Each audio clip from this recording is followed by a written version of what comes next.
খামার করে পুষাইতে পারি না, এই জন্যই মনে করেন যে সরগম সুদান বীজটা আনছি। যদি এখান থেকে একটা ভালো রেজাল্ট আসে তা আশা করি যে আমরা সারা বাংলাদেশে সবাইকে বলবো যে সরগম সুদান বীজটা তোমরা সবাই চাষ করো, এখানে ভালো একটা পেমেন্ট তোমরা পাইবা।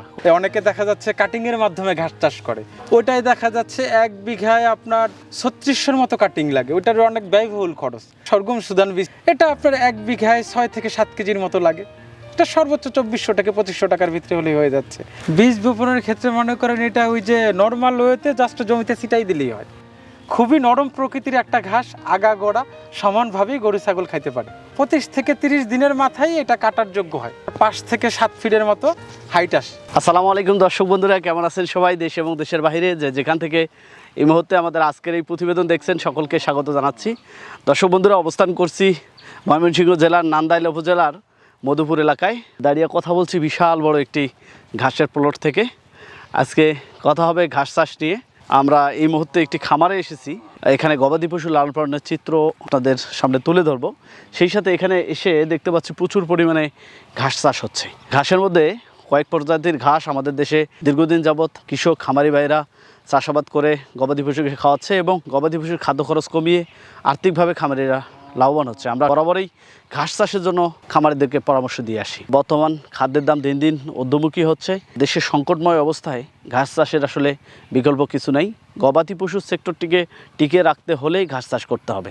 আর এই ঘাস চাষের মধ্যে কয়েক ধরনের ঘাস চাষ বাংলাদেশে দীর্ঘদিন যাবৎ হয়ে আসতেছে। অভিজ্ঞ খামারি, উদ্যোক্তা এবং প্রাণী সম্পদ দপ্তরের ঊর্ধ্বতন কর্মকর্তা স্যারদের অক্লান্ত পরিশ্রমের ফলে আমাদের দেশে এখন অনেক উন্নত জাত চলে এসেছে। পাশাপাশি বিভিন্ন প্রতিষ্ঠান কিন্তু এখন বিভিন্ন জাত নিয়ে এসে সেই জাতগুলো বাংলাদেশে ছড়িয়ে দিচ্ছে।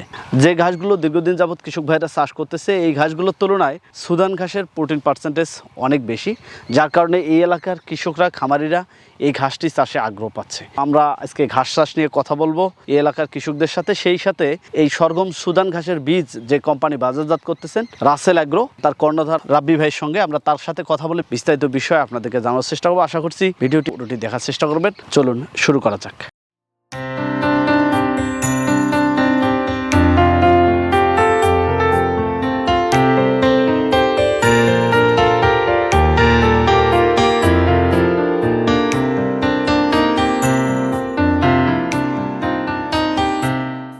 আসসালামু আলাইকুম। ভালো আছেন? জি আলহামদুলিল্লাহ, কেমন আছেন? হ্যাঁ ভালো। কি করতেছিলেন? এই ঘাস বাস্তাছি। জমিতে কি হবে? জমিতে আমরা ঘাসের বীজ বুনবো। ঘাসের বীজ বুনবেন? জি জি। মাশাআল্লাহ। এই জমিতে আগে কি চাষ হয়েছিল? এই ঘাসেই চাষ করছি। আমার নাম সোহাগ মিয়া। সোহাগ মিয়া, আপনার নাম কি? আমার নাম মালেক মিয়া। মালেক মিয়া, কৃষি চাষাবাদ করেন তো? জি করি। এইদিকে আপনাদের কি কি চাষ হয়? এদিকে শাকসবজির চাষ হয়, আমরা গরুর খাবারের ঘাস চাষ ঘাস হয়। চাষ করি, ধান পাট সব কিছুই করি। সবকিছুই হ্যাঁ, মোটামুটি হয়, সবকিছুই তাই না? করি। এই সার দিয়ে রাখছেন? দিয়ে রাখছি সবকিছু কইরা পরিষ্কার করে তারপর আমরা এই যে বীজ আছে বুনবো আর কি। এই বীজ হ্যাঁ, জমিতে এই বীজ। লাগাবেন?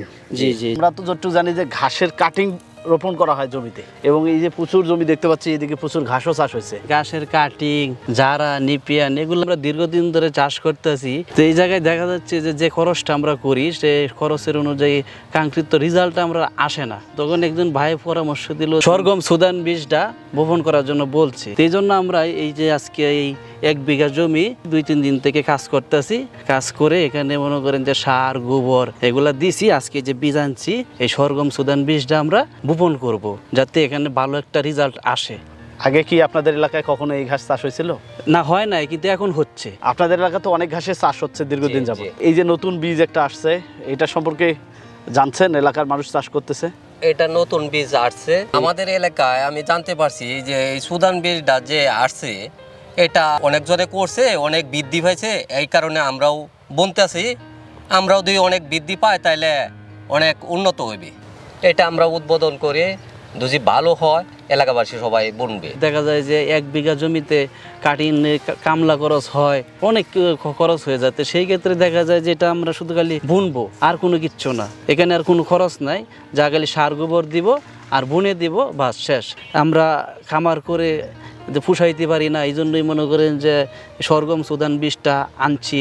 বপন করার পরে যদি এখান থেকে একটা ভালো রেজাল্ট আসে, তা আশা করি যে আমরা সারা বাংলাদেশে সবাইকে বলবো যে সরগম সুদান বীজটা তোমরা সবাই চাষ করো, এখানে ভালো একটা পেমেন্ট তোমরা পাইবা, কোনো সমস্যা হতো না। আসসালামু আলাইকুম। ওয়ালাইকুম আসসালাম, ভালো আছেন? জি আলহামদুলিল্লাহ। রাব্বি ভাই কেমন আছেন? এই তো আল্লাহ পাক ডাকছে, সবকিছু মিলে আলহামদুলিল্লাহ। বিগত সময় আপনার মাছ চাষের একটি প্রতিবেদন দর্শকদের সামনে তুলে ধরেছিলাম এবং সেটি বেশ সাড়া পেয়েছে দর্শকদের মাঝে। আমি যতটুকু জানি যে আপনি মাছ চাষের বিভিন্ন প্রোডাক্ট নিয়ে কাজ করেন। জি জি। কি অবস্থা এখন রাসেল অ্যাগ্রো ফার্মের, এবং রাসেল অ্যাগ্রো মূলত কি কি নিয়ে কাজ করে যাচ্ছে?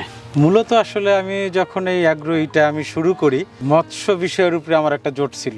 আমার এই এরিয়াটা কিন্তু মাছের এরিয়া, তো আমার মেন ফোকাসটা ছিল যারা মৎস্য চাষী, ওনাদের জন্য কিছু একটা করা যায় কিনা। চিন্তা থেকেই মাছের দুইটা প্রোডাক্ট খুব শর্ট টাইমে বেশ আলোড়ন সৃষ্টি করছে। ওই প্রোডাক্ট দুইটা যারা মৎস্য চাষ করে তারা কিন্তু গবাদি চাষও করে, তো আমার প্রতি তাদের আস্থার জায়গাটা কিন্তু অনেক দ্বিগুণ বেড়ে গেছে। তো এই প্রোডাক্টগুলো যারা নিতেছে যে রাব্বি ভাই আপনি তো চাইলে, আমাদের তো গবাদি যে সেক্টরটা আছে এটাও তো বাংলাদেশে বিশাল একটা সেক্টর, আপনি তো মৎস্যর পাশাপাশি এই গবাদি সেক্টরটাও আপনি একটু নজর দিতে পারেন। চিন্তা থেকে যে না, কথা তো এটা ঠিকই বলছে, এটা আমি যেহেতু মৎস্য রিলেটেড মেডিসিন নিয়ে কাজ করতেছি, তাহলে গবাদি পশুরও তো বাংলাদেশে বিশাল একটা সেক্টর। প্রান্তিক খামারিদের কথা চিন্তা করে এবার চিন্তা করলাম না, গবাদি পশু যারা চাষ করে, গরু ছাগল হাঁস মুরগি, ওনাদের পাশে দাঁড়ানো যায় কিভাবে।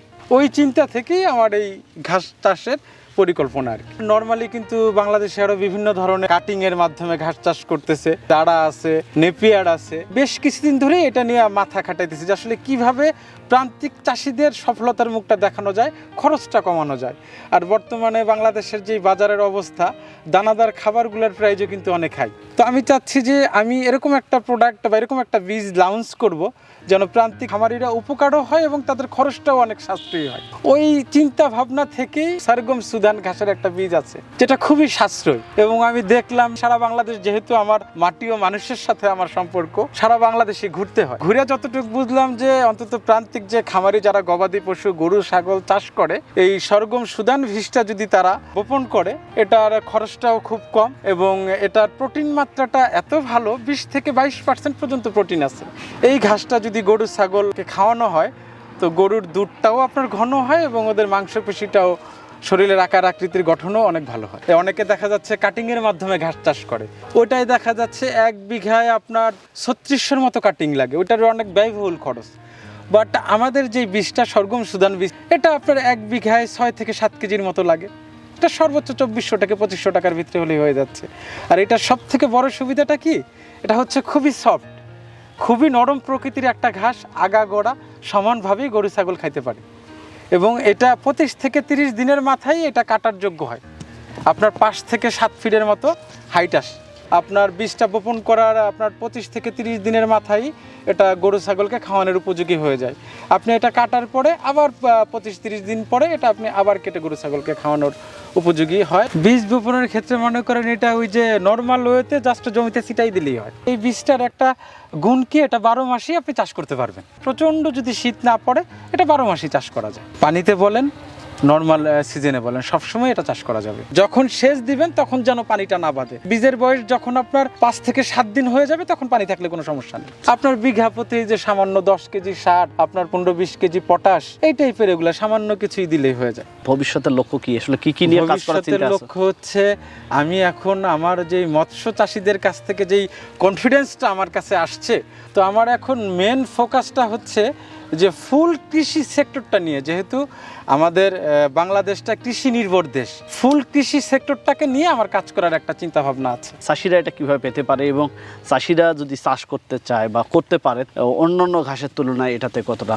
লাভবান? এটা ইনশাআল্লাহ আলহামদুলিল্লাহ আমি শুধু বলবো, চাষিরা যদি এটা নিতে চায় তো রাসেল অ্যাগ্রো লিমিটেড, আমাদের অফিস হচ্ছে মিরপুর 11 নম্বরে, অনলাইন স্ক্রিনে দেয়া নাম্বারে চাইলে ওনারা যদি বীজের জন্যই যে ফোন করতে হবে বিষয়টা এরকম না, যে কোনো গবাদি পশুর যে কোনো সমস্যা বা বীজ সংক্রান্ত যে কোনো তথ্য, কৃষি কৃষি নির্ভর। যে কোনো তথ্য চাইলে আমাদের কাছ থেকে ফোন দিয়ে জেনে সঠিকভাবে সঠিক নিয়মে চাষাবাদ করতে পারে। পরামর্শটা আমরা দেওয়ার চেষ্টা করি। আপনি ছিলেন এক জগতের মানুষ, চলে আসছেন এগ্রিকালচারে, মাছ চাষ থেকে শুরু করে এখন গবাদি পশু, তার পরবর্তীতে হয়তো কৃষিতে আরও অনেক কিছু নিয়ে কাজ করা হবে। এই সেক্টরগুলোতে এসে ব্যক্তিগতভাবে আপনার কেমন লাগতেছে? নিজের কাছে আসলে খুবই ভালো লাগতেছে। একদম প্রান্তিক লেভেলের একজন চাষির সাথে কথা বলে তার উপলব্ধি, তার জীবন জীবিকা কিভাবে সে করতেছে সবকিছু সম্পর্কে একটা ধারণা নেওয়া যাচ্ছে। আপনাকে অসংখ্য ধন্যবাদ, আপনার মূল্যবান সময় আমাদের দিলেন। আমরা আসছিলাম এখানে একটি খামার ভিজিট করতে, আপনাকে হঠাৎ দেখা পেয়ে ভালো লাগলো এবং সেই সাথে নতুন কিছু নিয়ে কাজ করে যাচ্ছেন। আমরা আশা করি যে কৃষিতে আরও এরকম নতুন নতুন কিছু নিয়ে এসে আমাদের কৃষক ভাইদের পাশে থেকে তাদের সহযোগিতা করে যাবেন। এই আশাবাদ ব্যক্ত রেখে আপনার শারীরিক সুস্বাস্থ্যতা কামনা করে বিদায় নিচ্ছি। আসসালামু আলাইকুম। ওয়ালাইকুম আসসালাম, আপনিও ভালো থাকবেন।